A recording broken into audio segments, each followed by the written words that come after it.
Social media ने दोस्ती के मायने बिल्कुल बदल के रख दिए हैं।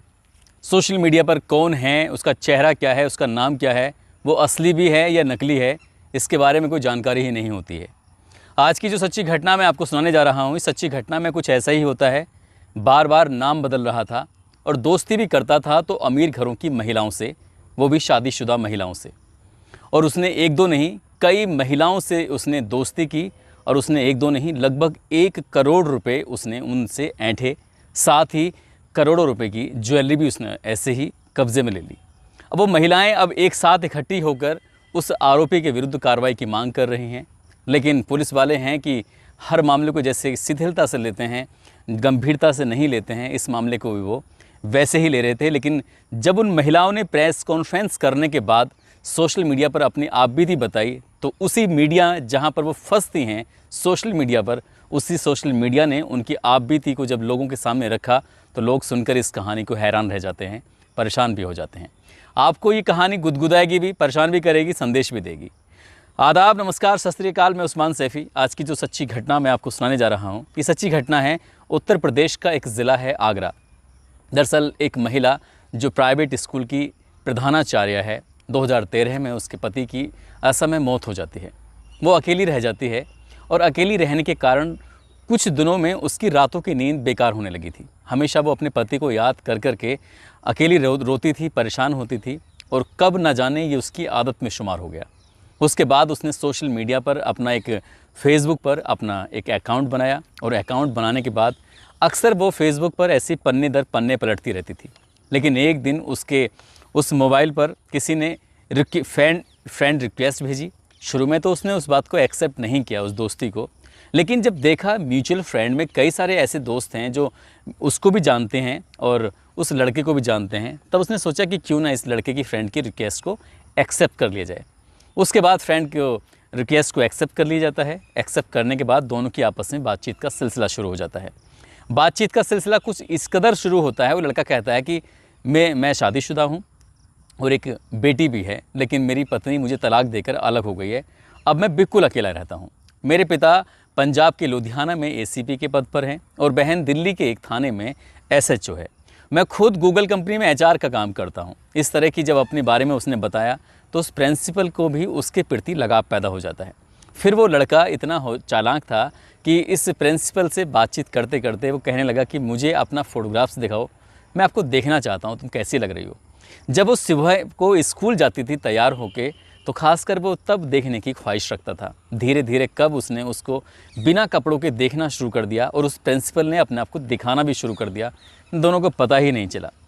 जब लंबा वक्त गुजर जाता है तो लंबा वक्त गुजरने में हर महीने कुछ न कुछ पैसों की उस लड़के को ज़रूरत होती थी, तो वो प्रिंसिपल अपनी जेब से पैसे भी दे दिया करती थी।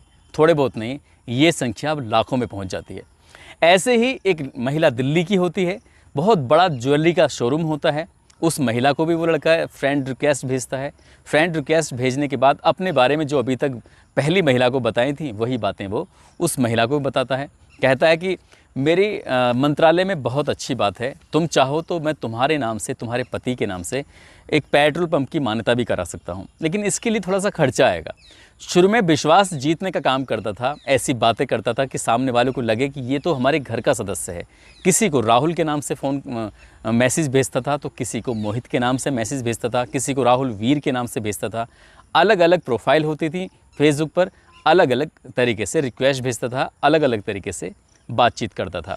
लेकिन अपने फैमिली का बैकग्राउंड बहुत ही अच्छा बताया करता था। दिल्ली की इस महिला से जब बातचीत कर रहा था तो बातचीत करते करते उसने एक दो नहीं, उसने बहुत सारे पैसे ऐंठ लिए। लगभग 15 लाख रुपए तो उसने उस महिला के हड़प लिए। साथ ही 4 लाख रुपए उस महिला ने अपने पति से उधार लिए कि तुम बस मुझे एक छोटा सा बिजनेस करना है, मेरे नाम से एक पेट्रोल पंप की मान्यता मिलने वाली है, मुझे सिर्फ 4 लाख रुपये दे दो।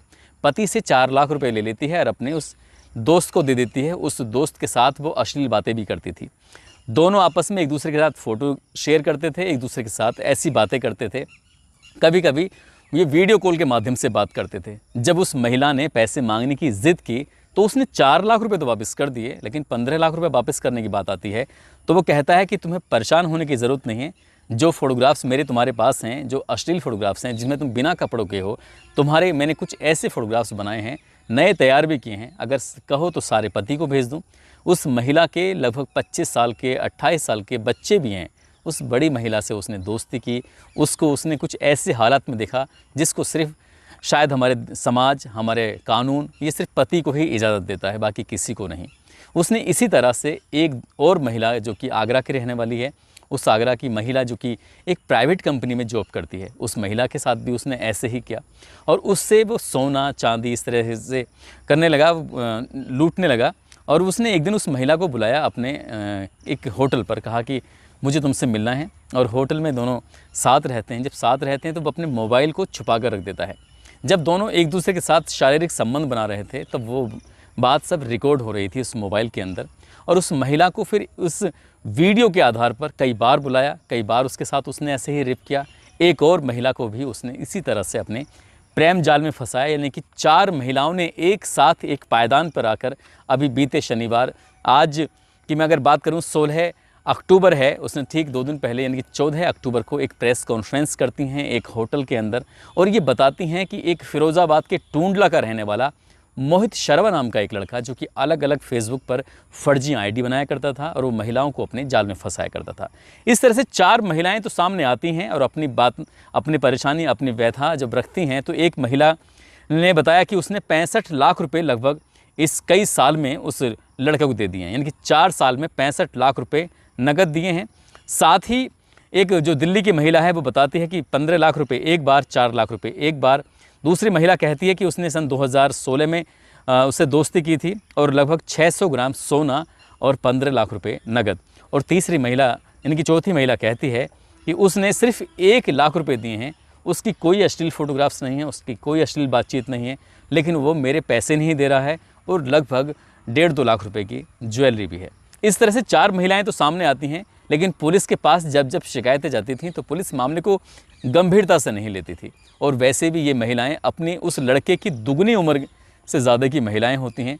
पता नहीं है वो कैसे उनके प्यार में, इस मोहब्बत के जाल में फंस जाती हैं। अपने बेटे के जितने की उम्र के लड़के के साथ वो इस तरह के जब जाल में फंसती चली गई तो उन्होंने अपने घरों की बहुत सारी धन दौलत लुटा दी। वो वापस मिलेगी या नहीं मिलेगी ये तो खैर भविष्य के गर्भ में छिपा हुआ है, लेकिन जैसे ही ये बात सोशल मीडिया के माध्यम से लोगों को पता चलती है तो लोगों को हंसी भी आ रही थी कि अधेड़ उम्र की महिलाएं आखिरकार एक लड़के के साथ कर क्या रही थी। दूसरा, लोगों को एक मैसेज ये भी जाता है कि फेसबुक पर दिखने वाला हर चेहरा असली हो ये ज़रूरी नहीं है, हर नाम असली हो ये ज़रूरी नहीं है। इसलिए फेसबुक पर कोई भी नया रिश्ता बनाने से पहले बहुत सारी चीज़ें सोचनी चाहिए, समझनी चाहिए। ऐसा तो नहीं है कि आप किसी दलदल में फंसते चले जा रहे हैं। दोस्तों, इस घटनाक्रम को सुनाने का उद्देश्य भी यही है कि आप सोशल मीडिया पर यदि किसी से दोस्ती करते हैं, किसी से नज़दीकियाँ बढ़ाते हैं तो कम से कम सोच समझ के, खासकर जब आप वीडियो कॉल करें तो कम से कम इतना ध्यान रखें कि आपके चेहरे के अलावा कुछ दिखना नहीं चाहिए। आज के ज़माने में होता क्या है, बातचीत की शुरुआत बाद में होती है और पहले कपड़े उतारने शुरू कर देते हैं और उन्हीं कपड़ों को उतार कर जब ये सामने आते हैं मोबाइल पे तो उनके स्क्रीनशॉट लेकर उसकी वीडियो बनाकर हमेशा ब्लैकमेल करते रहते हैं और शारीरिक शोषण करते रहते हैं। इन 4 महिलाओं में से 2 महिलाओं ने अपने शारीरिक शोषण की बात स्वीकार की है, 2 ने स्वीकार नहीं की है। उनका ये कहना कि हमारी मोटी रकम वसूली गई थी। दोस्तों, इस घटनाक्रम को सुनाने का उद्देश्य किसी को परेशान करना नहीं है, किसी का दिल दुखाना नहीं है, बल्कि आपको जागरूक करना है, आपको सचेत करना है।